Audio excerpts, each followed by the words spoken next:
Hey, salut la gang, bienvenue à l'école du jeu. Aujourd'hui, on va parler ensemble d'un jeu du prolifique concepteur Alexander Pfister, qui a récemment travaillé sur l'excellent Mombasa. Mais aujourd'hui, on va rester concentré sur l'un de ses précédents jeux, j'ai nommé Isle of Skye.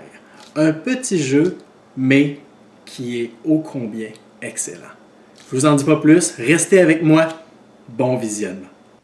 Au début de la partie, chaque joueur se fera remettre un petit paravent illustrant la couleur de son joueur et le clan pour lequel il œuvrera pendant cette partie. On va déterminer de façon aléatoire un premier joueur qui va se mériter le jeton premier joueur. Chaque joueur va également amasser sa tuile de départ, 5 pièces, ainsi qu'une petite tuile avec une hache qui nous servira un peu plus tard au cours de la partie. Au centre de la table, nous aurons le plateau central, c'est-à-dire surtout le plateau avec la piste de pointage, les objectifs qui seront dévoilés et la piste pour compter le nombre de tours restants avant la fin de la partie. Nous avons également 16 tuiles objectifs qui sont ici réparties face cachée. Les joueurs en sélectionneront 4 de façon aléatoire qu'ils dévoileront et viendront placer comme ceci sur le plateau central. Derrière chacun des paravents est illustré un petit aide-mémoire du déroulement d'un tour. Première étape, tout le monde récolte son revenu. Nous piochons ensuite 3 tuiles dans un sac et nous déterminons le prix pour 2 d'entre elles, puisque nous allons par la suite détruire l'une de ces tuiles. Une fois que ce sera fait, nous pourrons commercer avec les autres joueurs, de façon, en fait, c'est facultatif, afin d'acheter de nouvelles tuiles. Une fois que tout le monde aura acheté ou non de nouvelles tuiles, nous pourrons placer et agencer les tuiles que nous aurons achetées dans notre royaume. Et puis, une fois que ce sera fait, nous allons pouvoir marquer les points correspondant au tour où nous sommes rendus dans la partie. Et nous ferons ces étapes-là, une en arrière de l'autre, jusqu'à ce que la partie tire à sa fin au terme du 6e ou 5e tour. En début de partie, les joueurs commencent donc avec leur tuile de départ qui leur rapporte immédiatement un revenu récurrent, donc à tous les tours, de 5 pièces. Nous devrons ensuite piocher 3 tuiles de façon aléatoire dans ce grand sac et les joueurs viendront placer ces tuiles devant eux de façon à ce qu'elles soient visibles pour tous les joueurs de cette façon. Pendant ce temps, de façon simultanée, tous les joueurs auront 2 tâches à effectuer. Premièrement, ils devront sélectionner l'une de ces 3 tuiles qu'ils détruiront et qu'ils retireront du tour actuel. Et par la suite, ils devront déterminer un prix de vente pour les 2 tuiles restantes. Et le prix doit toujours être d'un minimum de 1 pièce d'or, c'est-à-dire qu'on ne peut pas laisser une tuile sans aucune valeur. On devra toujours au minimum demander en fait une valeur d'au moins 1 pièce d'or. Mais il pourrait être très judicieux de demander un prix beaucoup plus élevé pour une tuile que l'on juge beaucoup plus essentielle ou à laquelle on tient davantage. Une fois que ce sera fait pour tous les joueurs, ils pourront dévoiler les choix qu'ils ont faits, donc leurs paravents vont être mis de côté. Nous allons alors immédiatement détruire les tuiles qui ont été sélectionnées, qu'on retournerait au sac, donc elles pourraient revenir plus tard. Les petites haches pourront être mises de côté et nous aurons alors la phase marché qui pourra commencer. Vient ensuite la phase de commerce. Alors, normalement, les tuiles ne sont pas aussi rapprochées, mais d'un point de vue pratique, pour le besoin de la cause, je les ai disposées de cette façon. Alors, le premier joueur est le premier à parler. Avec l'argent qu'il n'a pas utilisé, avec son argent restant, une pièce d'or dans ce cas-ci, il peut acheter, s'il le désire, une et une seule tuile au maximum de ses adversaires. selon évidemment le prix qui est demandé. Avec un seul dollar, il pourrait très bien acheter celle-ci, mais ne pourrait pas acheter celle-là. Mais il peut également passer, c'est ce qu'il va faire, il peut juger que les tuiles ne sont pas intéressantes, alors son tour pour le commerce serait terminé. Ensuite, c'est au second joueur de parler, alors avec l'argent qui lui reste, il pourrait décider que cette tuile-ci est très avantageuse pour lui ou très intéressante. Il va alors débourser le montant qui est demandé et tout l'argent qui est ici, l'argent qui est déversé, et l'argent qui est déboursé et l'argent qui était demandé retourne au propriétaire de la tuile, mais l'acheteur vient de récupérer cette tuile qui pourra éventuellement construire. Et on continue comme ça jusqu'à ce que tous les joueurs aient eu la possibilité ou non de commercer. Par la suite, toutes les tuiles restantes qui n'auront pas été achetées par les joueurs pourront retourner aux joueurs qui les avaient vendus, mais ils devront également débourser le prix qu'ils avaient déterminé pour chacune des tuiles. Alors, tout l'argent qui est ici retournerait à la banque, mais les joueurs pourraient conserver les tuiles. Vient ensuite la phase de construction ou d'assemblage du royaume, voyez ça comme vous voulez, c'est-à-dire qu'à partir de notre tuile de départ ou celle déjà mise en place, les joueurs vont greffer les tuiles qu'ils ont gagnées au commerce. Alors il y a certaines restrictions à respecter par rapport à ça, par contre.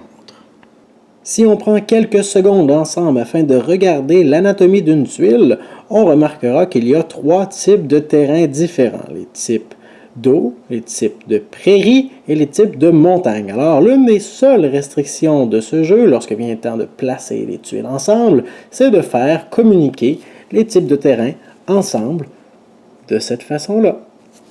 Tout simplement. Ou de cette façon-là. Tout simplement.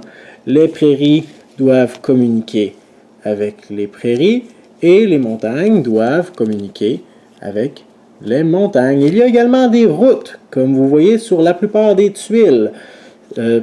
Ces routes peuvent ou non être prolongées pourvu que les restrictions de terrain correspondent. Alors, il serait possible d'avoir une route qui commence comme ça, qui continue en montagne, et d'avoir une tuile qui vient tout simplement créer comme ceci un cul-de-sac, c'est-à-dire que la route continue et voilà, elle se termine ici en pleine montagne, probablement une espèce de panorama pour regarder les moutons.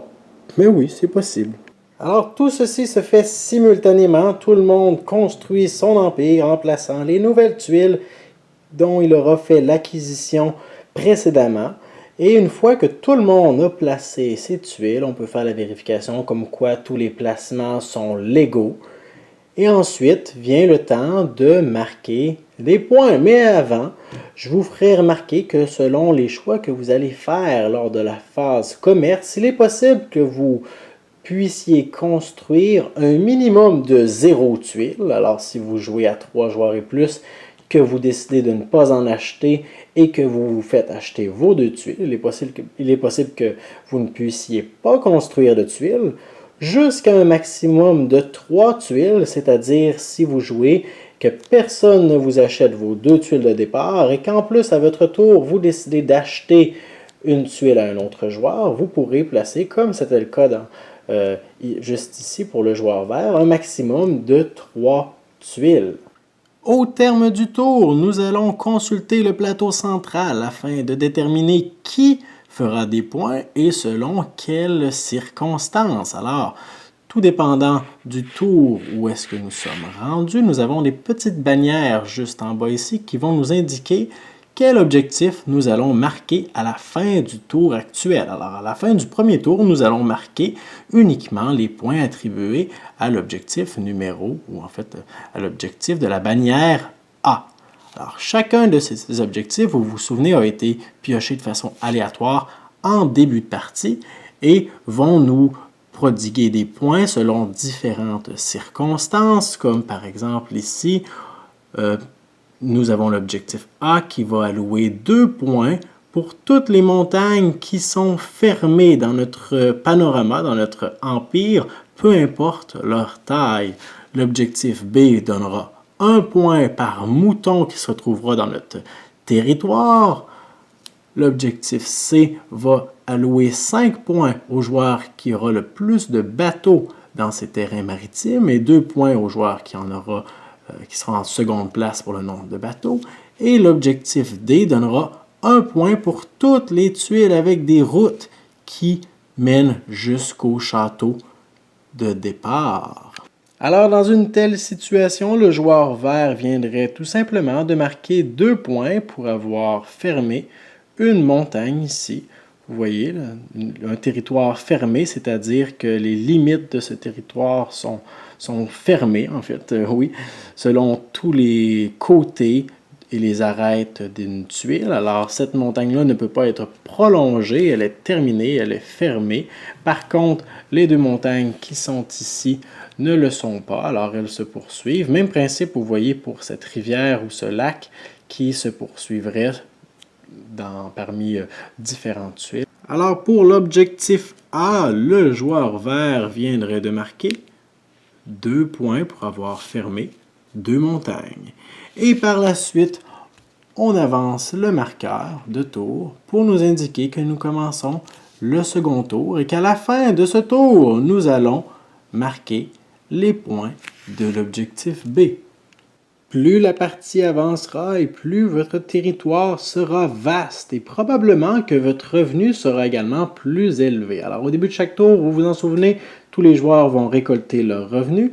Qu'est-ce qui détermine le revenu auquel on a droit? Alors ce sont tous les barils de whisky qui mènent au château, alors grâce à une route. Alors, au départ, tout le monde a un revenu minimum de 5 pièces, plus dans ce cas-ci, 1, 2, 3 pour un total de 8 pièces d'or au début de chaque tour. Alors, vous voyez que c'est peut-être une stratégie d'accumuler les pièces d'or afin d'avoir un meilleur pouvoir d'achat lorsque vient la phase du marché. À la fin de certains tours, vous avez juste ici des petits emblèmes de pièces d'argent, de pièces d'or qui vous indiquent que lorsque ce tour est terminé, en plus de marquer les points comme habituellement, tous les joueurs qui ont d'autres joueurs devant eux dans la piste de score vont avoir une petite récompense. Alors, par exemple, dans ce cas-ci, 2 pièces d'or fois le nombre de joueurs qui se situent devant eux sur la piste de score. Alors, pour un joueur qui serait dernier dans ce cas-ci, imaginons que nous avons un autre joueur qui serait en course lui également. Le dernier joueur récolterait 2 pièces d'or pour tous les joueurs qui sont devant lui. Alors, ce joueur-ci récolterait 4 pièces d'or actuellement. Le joueur bleu en récolterait 2 et le joueur blanc n'en récolterait pas du tout. Un simple coup d'œil rapide à la piste de tour vous permettra de déterminer en fait que chacun des objectifs sera comptabilisé 3 fois en cours de partie. Alors, ce sera très important que vous gardiez un œil sur le tour actuel ainsi que sur l'objectif qui y sera comptabilisé. Au terme du dernier tour, les joueurs vont également ajouter deux petites choses à leur pointage final, c'est-à-dire tous les points alloués grâce à des parchemins. Alors, parmi les tuiles, il y a différents avantages ou différents bonus qui sont possibles de cumuler, comme par exemple celui-ci. En plus des objectifs communs à tous les joueurs, le joueur qui aura cette tuile-là en sa possession pourra faire 1 point par bœuf qui se trouvera dans son territoire. Alors, on allouera également tous les points qui seront donnés par les parchemins de tous les joueurs. Et à la fin, pour chaque paquet de 5 pièces d'argent, alors pour chaque 5 $, les joueurs vont également marquer 1 point supplémentaire. Et le joueur avec le plus de points remporte la partie. Puis, vous aurez une satisfaction particulière, peu importe votre position, à consulter le royaume que vous aurez bâti tout au long de la partie. Et voilà pour Isle of Skye. Je vous invite fortement à aller consulter la vidéo de mon avis personnel sur ce jeu afin de connaître un petit peu plus en détail qu'est-ce que je pense des mécaniques de ce jeu. Est-ce que je le trouve adéquat? Est-il bien adapté, peu importe le nombre de joueurs? Si ce sont des informations qui vous intéressent, allez consulter la vidéo. Je vais ajouter un lien dans le coin supérieur de l'écran juste ici. Alors, sur ce, bon visionnement et à la prochaine.